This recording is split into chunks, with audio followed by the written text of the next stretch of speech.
Hello and welcome back to Wireman's Whimsy. It is Paper Pumpkin Week again, and this is the July 2026 kit.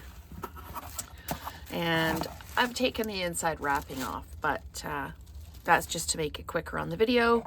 This kit is called Hooray for Birthdays, and it's got some really neat fun fold easel cards in here. I am loving the way this looks already.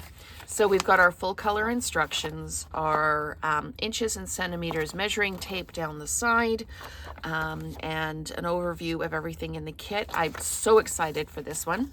Here's your stamp set blank that you can cut out and store with your stamp set. So hugs and wishes, birthday wishes, it's your day. And then we've got some flower centers, some different flowers, a couple of leaves.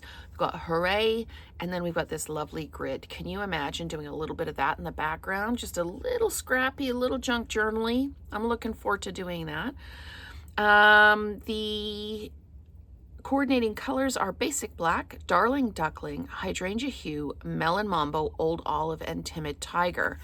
Timid tiger is the ink spot in the kit, and I am thrilled with this because I didn't buy these in colors.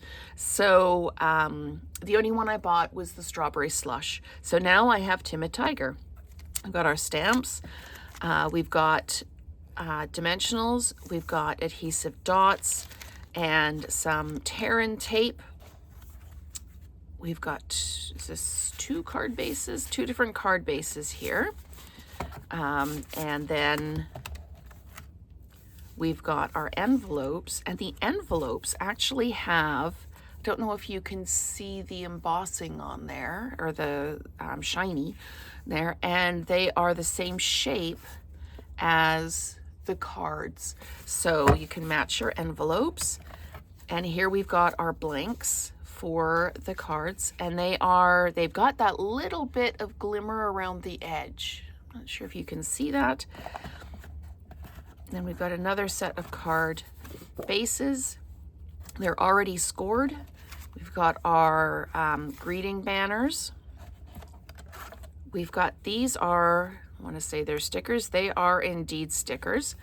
So we've got a sticker sheet with all of these on them. And then look at this, how much this just makes my heart happy just to see it like this. This is all of our flower embellishments we're going to need for the cards. And then of course, as always, we've got our little 6x9 piece of stiff cardboard in here. Which I save for a variety of things, mostly to put my fabric on. So it's like half yard cards so that I can actually put my fabric upright on a shelf. Anyway, that's just a side note. So we are going to get started right away. I'm going to do an individual video for each of the 3 projects, one alternate, and then one alternate each day through Friday. So please stay tuned and let's explore this Hooray for Birthdays Paper Pumpkin kit.